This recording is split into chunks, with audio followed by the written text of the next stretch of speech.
Because I got to be honest, I haven't read any stories today. I am a little early for you. Yes. A whole weekend on New York time did nothing. Did nothing to push me into the wake up early. But well, I'm going to assume then your cheese shop experience was great. So let's get to the play though. Coffee is for closers, baby. Look at that. How was it? This is my favorite thing ever. It was really good. I mean, honestly, because it's such a great team of actors. Everybody was just going to hype it already. And apparently tickets were really expensive. And I think that a lot of people, even people in our industry, don't know how Broadway works, just like concerts. Right. Either you buy the tickets the day they go on sale, or you deal with scalper prices or bad seating. So I bought the tickets when they went on sale, and we were like rear of the orchestra for $150 a ticket. Nice. It's not bad. Right? That's really good. A friend of mine was like, oh yeah, I saw that was in town and the tickets were like $900. And I'm like, okay. If Beyonce was in town tomorrow, I would expect tickets to be similarly priced. Yeah, no kidding. It's funny. I never think of myself as like a Broadway guy, but anytime I've ever seen a play, even a musical or otherwise on Broadway, I just walk out and think, okay, win the lottery. I'm moving here and I'll see every single play every week of my life. It's really seeing that sort of thing live is kind of incomprehensibly great. It's such a different thing than your favorite movie or your favorite TV show. It's a whole different art form. It's a concert. Yeah. It's literally, I think, the difference between putting on an album and going to the show. You can't even compare the two. Yeah. But I will say 9 out of 10 Broadway shows I've seen have been fantastic. I saw If Then with Idina Menzel like a million years ago. And it was right after she blew up as the voice of Frozen. And I think that they just kind of were like, just put her on Broadway and make some money. Yeah, right. And it was just like box stepping across a New York subway map, just every 20 minutes. I'm like, what is happening with this? And she's great because she's a fantastic singer and actress, but like the whole production was just really just. Yeah, I don't remember ever even hearing about that one. So it was bad. But this was fantastic. Michael McKean, amazing. Like, he's such an incredible actor. Like, I can't even get past the fact that he was Lenny on Laverne and Shirley. Yeah, when they first announced this, and then you just go down the list and start thinking of not only those guys but all those guys together. It's great to know that it's as good as everybody would have hoped it would be, because every review I've seen and anybody I know who's been just says it's absolutely fantastic.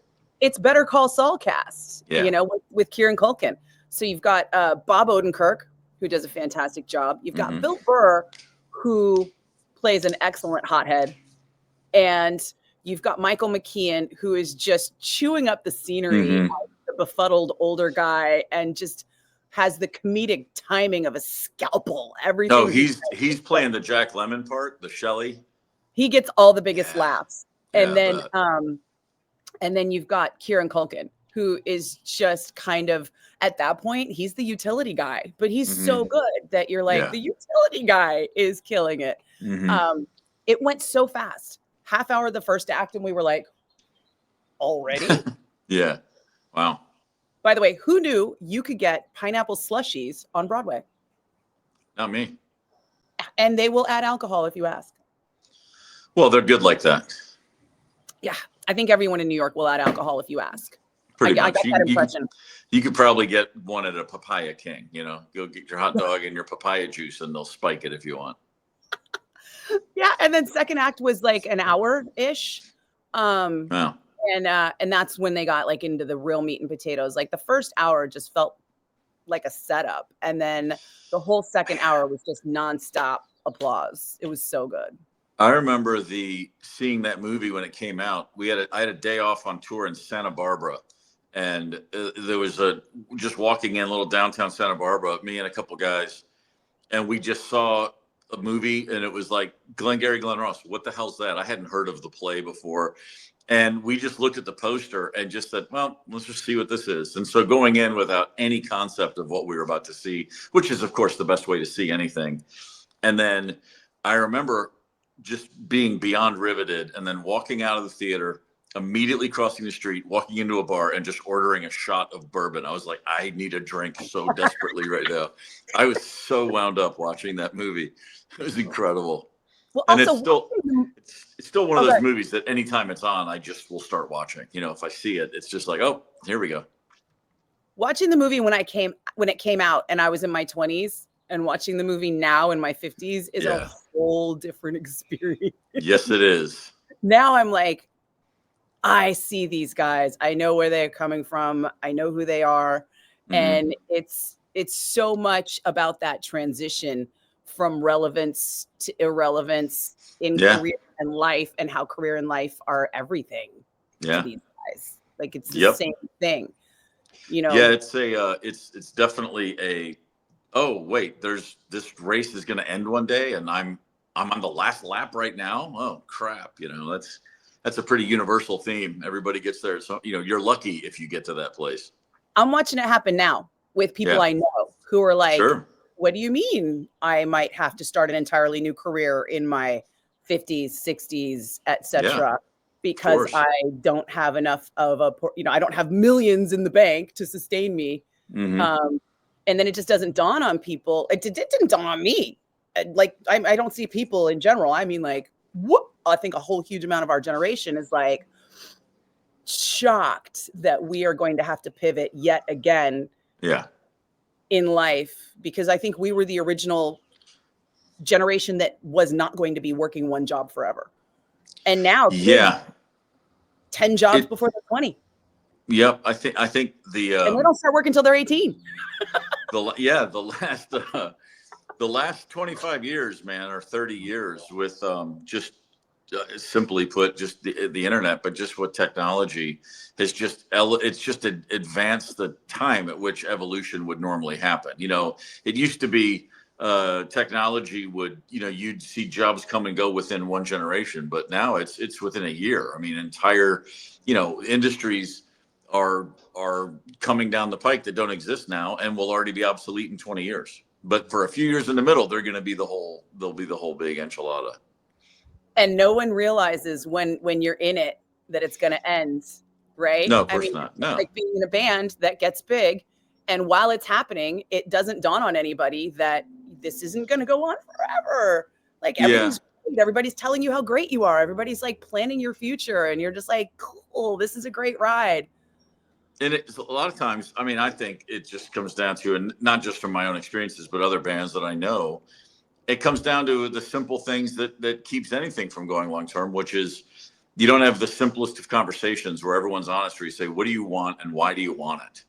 Mm-hmm. If you don't know each other, if you can't answer that for each other, you're going to one day wake up and go, why are you doing this? And they're going to go, why wouldn't I? And it's suddenly you're speaking different languages. And that's what kills bands as much as anything, just different values or different goals. And who wants to talk about that crap when you're in a band, especially when it's going well? Yeah. And then you're Duff McKagan in college after being, you know, playing stadiums. Mm-hmm. Yeah. Which I think is frankly like the greatest pivot of all time. My man's done pretty well for himself in the second half of his life, I would say. Did pretty well in the first half, but really, really, since he, you know, I'm not putting words in his mouth, but once he got sober, man, he just turned it on. You're going to be not shocked at all to find out that we never made it to the West Village. It's easy not to get somewhere in New York. After all that talk about wanting to go to the cheesemonger and Murray's Cheese, and first off, it rained all weekend. Mm. So it's a drag. I didn't think I was made of sugar, but here we are. Yeah. Because, you know, when it's not even that. Like, I walked around in the rain a lot. We did a lot of rain walking. But when it got to the point where it was like, we're going to have to hop on the subway for something, the subways were always delayed because of the rain. And it was just like piles of people and that collective stench of like the rise of the body heat. Yeah, sure. You know, and then the fact that it was like a warm rain because it was still like I've had warm, rainy New York days, many of them, and they're not fun. Much better in the snow in New York. The winter New York precipitation landscape vibe is fantastic. The warm rain, it's not good. There are so many things that I absolutely loved about New York, though. I mean, it's not like there was any shortage. We were in Midtown, so we just did a lot of Midtown stuff. And then we, tried to Uber whenever possible. But Uber knows when it's raining. And they'll be like, $80. And you're like, it's 20 blocks. Forget it. Yeah. My wife and I were talking just the other day. We had a series of New York moments where we'd be down in Soho or in the Village, and it would be just something, whatever the situation was, it would be, okay, let's get back up to the hotel before we go out tonight. And it would always be 4:55, which used to be taxi cab shift change time. And it just so many times we found ourselves not able to get a cab. And so many of those times it was raining, and they're just like, this is just the absolute worst. And then you go and finally get on the train, and everyone's just wet and hot and bothered, and it's not good. And I'm trying to, I was trying to get out to see a friend of mine that I hadn't seen in like 10 years. He moved to New York like 15 years ago or 20 years ago. And God, has it been that long? God, that seems so weird. But, and he's out in Brooklyn, and I was like, I'm not going to Brooklyn. I love you, but no. And I'm looking at the subway, and it's like trains delayed 29 minutes and all this stuff for the train delays. And I'm like, oh, all right. And I just kept checking Ubers, and we literally just went out for drinks while I just waited for the times to change. Yeah, right. And then I was like, forget it. We're going to go back to your house and wait it out. And we hopped a cab, which started out to be cheaper, right? Until we hit like Midtown traffic. And then the cab just starts going click, click, click, up, up, up, up. So it's like, it's this constant mental calculations of like, how far can we get with a cab before the cab starts being more expensive than the Uber, And as we watched it tick up a couple times, I was like, we're walking.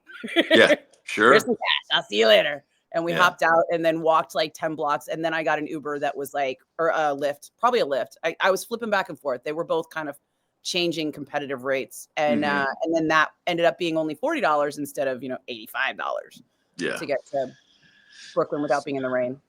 What part of Brooklyn? I don't know.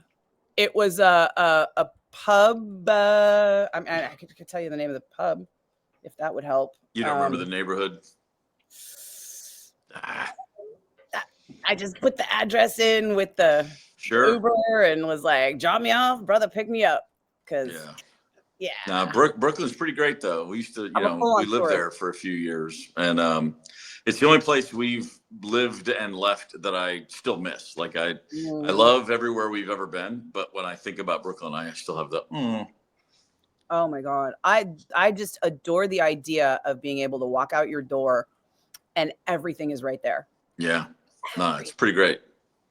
It was amazing. I just love that. I mean, especially being in the burbs, And even in San Francisco, you have to be really in downtown or Selma. There's like a handful of neighborhoods in San Francisco where it's comparable to the amount of like everything that's right there in New York that I kind of loved.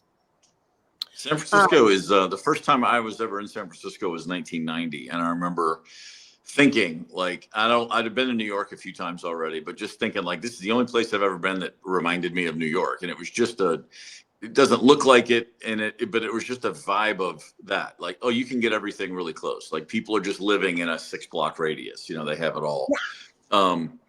And just thinking then, everybody goes to New York the first time and thinks, I got to live here one day. And I remember thinking about that the first time I went to Toronto and the first time I went to San Francisco. Never made it to San Francisco, unfortunately. Never lived there, but it was always in the back of my mind.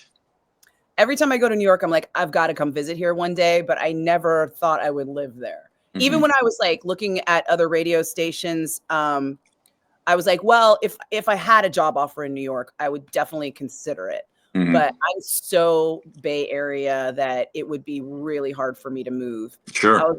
I was like, maybe LA, maybe New York, but even though Chicago and Dallas were also bigger markets, I was like, no. Yeah, no. And then I ended up just actually waiting it out until I could get back on in San Francisco. Yeah. Because I left my heart. My heart was always there. It's never going to not be. It's a good place to be from. So I also wanted to ask your opinion because I think it was, did we talk about the charity show with Steven Tyler and Joe Perry No. and okay, so I think it happened right after we talked, or I found Okay. out about it after we talked. So All right. last week, apparently there was a I can't get into specifics because I'm getting like information I don't think I'm supposed to have, but we'll just say there was a company that had an occasion, and the company decided that for their occasion they were going to host a private party, and that private party turned into a Janie's Fund benefit because they wanted to have a bunch of rock stars come and play a concert there. Okay. So at what I'm going to call an undisclosed location, even though I'm aware of the location, they got Steven Tyler, Joe Perry, Robin Zander, Nuno Betancourt, and Chris Robinson to come and do like a whole evening set, plus apparently comedian Whitney Cummings. And yeah, like that's a lot. What do you think the price tag is on that night? We know Joe Perry and Steven Tyler flew private because they posted that publicly on their Instagram. I can't imagine. I mean, you got it. I wouldn't even want to take a guess. A lot. You know what the price tag is? Way more than it should be. Yeah. And I mean, you're talking about a concert venue that was exclusively dedicated just to their private party. How many songs did Steven sing? Do you know? I could get you the set list. Actually, they posted. I mean, I'm just curious. Like, so he didn't sing one or two. He was up there for a little while then. I'm just wondering about his voice. It was more than one or two, but it wasn't like a whole set. Okay. All right. Let me see. I could. Boy, anybody that gets on stage after Robin Zander's taking a calculated risk. Robin opened the show. Oh. And he's so good, right? That dude hadn't lost a note, man. He's still incredible.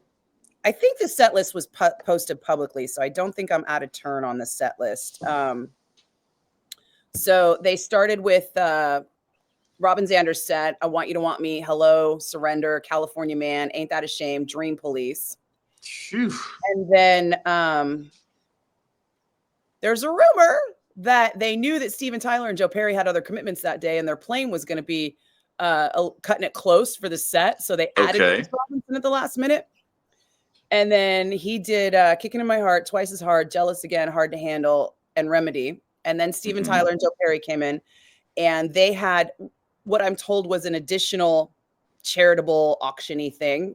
Okay. Encouraging the guests at this company's event, because they're all people from a very wealthy finance-based company, to donate individually on top of the company donation. Yeah, of course. And then they did Toys in the Attic, Same Old Song and Dance, Sweet Emotion, Dream On, Walk This Way, and Train Kept a Rollin'. Well, that's pretty stout. That's a lot of singing and hooting and hollering for Steven. And I got to be honest, I can't tell if there was more after the encore, because that's where my photo cuts off that I have. Wow. Well, fair enough. So then yesterday, Joe Perry announced the Joe Perry Project. It's like an 8-date tour, only East Coast. Yeah, I did see that. It kind of went in one eye and out the other, but I'm like, wait, I did see that yesterday. Yeah. Yeah. So it's and that's with Chris Joe Perry, and a couple Brad of the Whitford, Stone Temple Pilot guys, right? Yeah. Yeah, Eric Kretz and Robert DeLeo. Yeah. And then Chris Robinson, and then Brad Whitford and Bucky, whose name I always lose, the other guy in Aerosmith.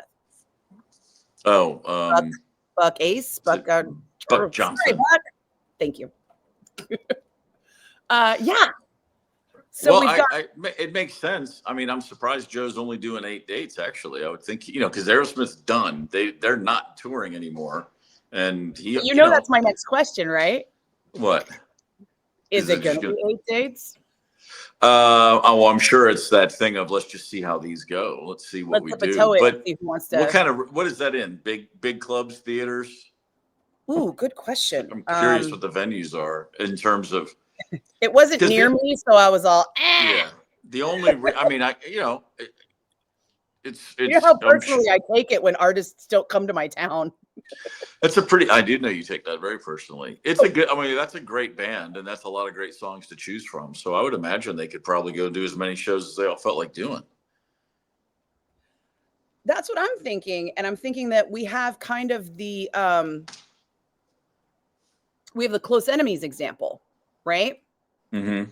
where Tom Hamilton, sorry, my brain is not working today. So we got Tom Hamilton's Close Enemies that started out, oh, hey, I'm doing this little side project. And then, oh, hey, we're doing a handful of dates. And then, oh, hey, here's our national club tour with our new label and our new management company. So I feel like this is similar to that, where Joe's like, let's dip a toe in the water and see if it's going to be worth my while. Yeah, I'm looking at it now. It's some Hard Rock casinos and the Hampton Beach Casino, which is not a casino at all, in New Hampshire, legendary gig. Capitol Theater, Portchester. That's cool. That's like 1,500 to 2,000 rooms. That's a great size room to see this show. Smaller rooms, but it's companies that are used to paying a premium for the artists to play the smaller rooms because they want the people to come into the casino, right? It's not like they're playing a Live Nation or a Golden Voice venue. They're not playing like a 2,000 cap theater that's independently owned. Yeah, it's cool that and it's cool that Brad's doing it too. For Joe, that can be it's got, it's a great name, the Joe Perry Project. It's like Ringo's All-Star Band. He could put up a different lineup every year and go play those guys' hits. I mean, that's the blueprint, and that's I would imagine what they're planning to do. It's not going to go. They're not going to go out and just play Joe Perry and Aerosmith songs with all those other guys. So. Yeah. And, I mean, it's a. Actually, I think they've already promised that in the press. I think they've already said it's going to be deep tracks and tracks from all the artists. Oh, yeah, that's great. So, I mean, what a smart thing. Go. That totally just means there's no Aerosmith residency coming, no Aerosmith no Aerosmith festival appearance.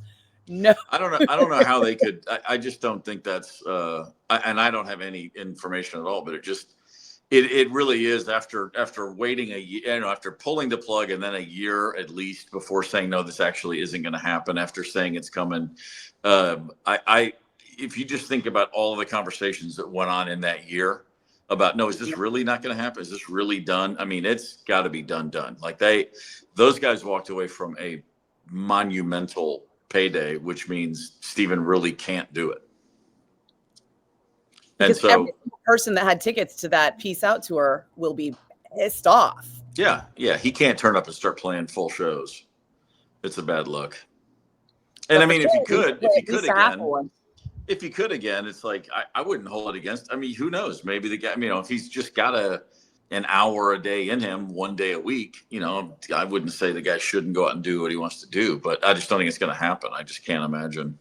After whatever that injury was, whatever that damage was, it was real. It was legit. And if you're Steven Tyler right now, right? Steven's what? He's got to be pushing 80 by now. So, got to be. Hey Siri, how old is Steven Tyler? Is he like 78 or something? I thought he was like 73. Oh, come on. 76. Let's see, born in 48. Yeah, he was always a little older than the rest of the guys in the band, if memory serves. So, oh my God, just by a couple of years. Right. He's like 77-ish. 77. 77, born in March. So. Yeah, that's you're right. A singer is just like a guitarist. If you take time off, it doesn't come back very easily at all. You see a lot of. I think half the reason that a lot of our aging guitarists go out and tour so many days is because they're not going to practice, so they got to play the shows because they know if I stop playing, it's gone. There are several great guitarists who, in their 60s, it seems like they just fall off a cliff, but it's just because they stop. They just don't practice. You have to keep that up. The older you get, I mean, Jeff Beck played guitar every day of his life for hours, and you could tell. Like, the last year, his last tour, he still was like incredible. And I think singing's the same way. If you aren't keeping that voice primed and going, I would just imagine it's really, really difficult, especially at mid to late 70s, to get out there and even to imagine firing that all up again. It's got to be a nightmare. I mean, you hear the 10,000 hours theory, right? But that 10,000 hours ends up being 10,000 hours every so many years because you can't stop. I would think. I mean, I saw McCartney a few years ago, and his voice is not at all what it once was. He can still scream and he can still sing really he still he sings very well, but the strength is just not there. It's like he can wail on the choruses, but during the verses, you can just tell it's like it's the it's like the running game is not what it once was. He can still throw a Hail Mary and throw a bomb, but the the 3-pointers are good, but the 15-footers don't let him get hit. No, and the other guys are singing, the other guys are singing along, backing him even on verses sometimes. And of course, I'm watching him do this. It was the week he turned 80, and he played for 2 hours and 55 minutes, and it was like that was going to be my next week. Last time I saw him, he played for 3 hours. Yeah, and most of those songs are under 4 minutes. It's not like he's playing 20 songs; he's doing 40. It's crazy. But if he took 2 years off, he wouldn't come back. There'd be no way he could. He's still singing somewhere all the time. He is. Yeah, I think that's fair. Which I guess begs the question: how many bands are you in right now? I just put a new one together yesterday. So we just got a new idea. I was like, hey, let's do this. Okay. So how did I sense this? It's just because, you just start talking to somebody and you're like, man, we should do this. And now it's it's really nice to be in a bunch of bands. I mean, it's great when you're in one band and that's your sole focus, but then when that comes to an end, there's nothing better than having several different things that you look at and go, oh, let's get that back up together and let's go do this. It's kind of ideal. So which bands are you in that you can talk about now? Well, this is one here just in Minneapolis with some guys that you wouldn't know, but great local musicians. We're just going to do we're just talking about doing a monthly thing here.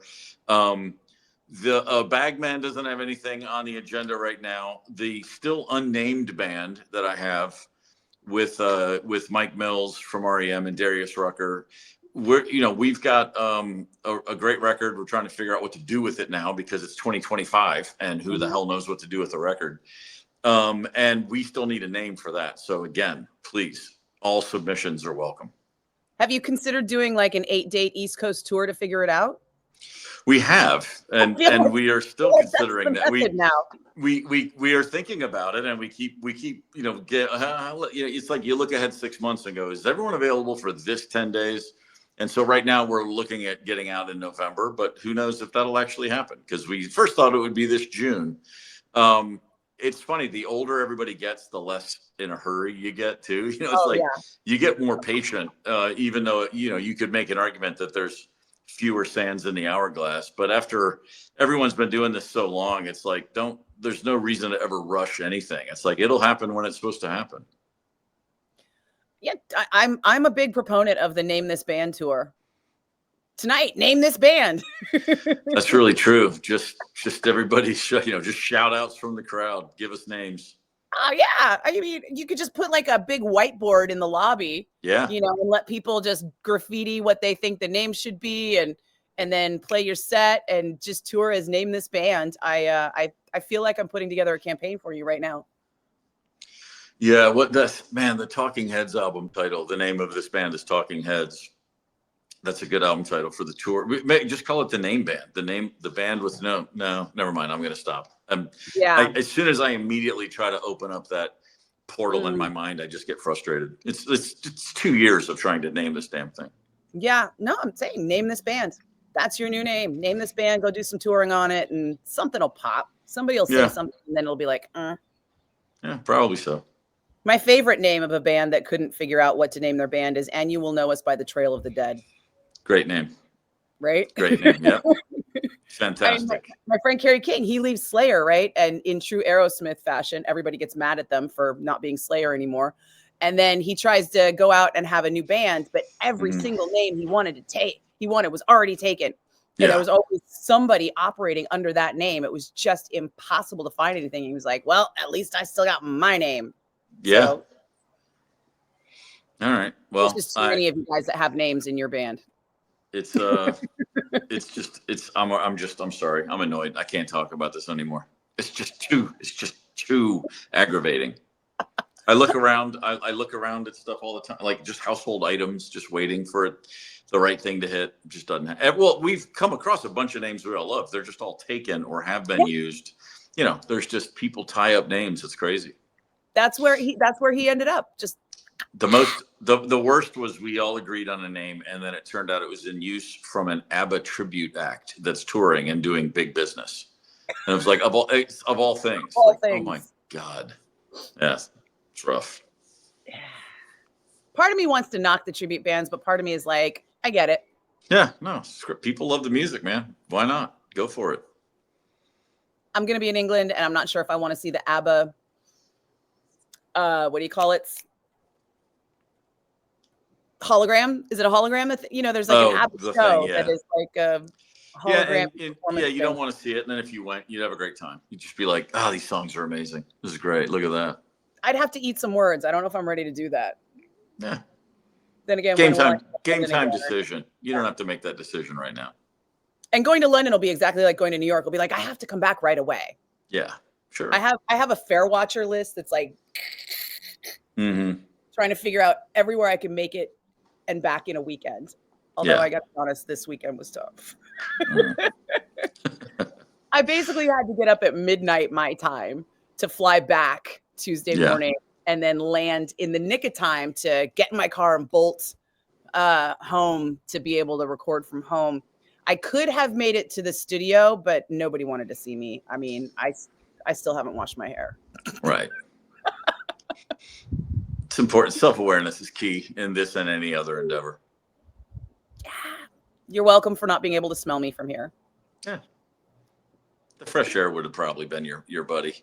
It looks great. It looks refreshing out there. The reason I'm outside right now, because when I texted you and I was like, hey, today or tomorrow, and then by the time you got back to me, you were like, today, and I was like mid treadmill. Oh, nice. Good. Yeah, I was like, well, let me just go throw a shirt on. Well, I have to go. I've got a very important soccer match in 28 minutes that I can't miss the start of. And I have to be at the right pub at the right place here in town where all the other knuckleheads who love the Arsenal will gather to watch this game. How's it on this early in the day? Usually those matches are in the middle of the night. It's in Paris, and so they're playing over there. Oh, it's 8 o'clock in Paris when it's 6 o'clock here. Yeah, gotcha. 2 o'clock here, 6 hour difference. Yeah. Well, go Arsenal. Is it a go Arsenal, or do they have a specific phrase? You could say, let's fucking go if you want. That always works. Just come on, you Arsenal. Come on, you Gunners. COYG. When you see that, that's what that means. Come on, you Gunners. All right. COYG, bro. There you go. All right. And go Dubs. They had to cancel Disturbed. We're not talking about that. Yeah. No, we're talking. Okay. All right. I've already forgotten the acronym, so go Arsenal. Don't worry about it. Let it go. I'll tell you how it goes. If you don't hear from me next week, we lost. Okay, I won't bring it up. I'll just keep quiet on that one. Right on.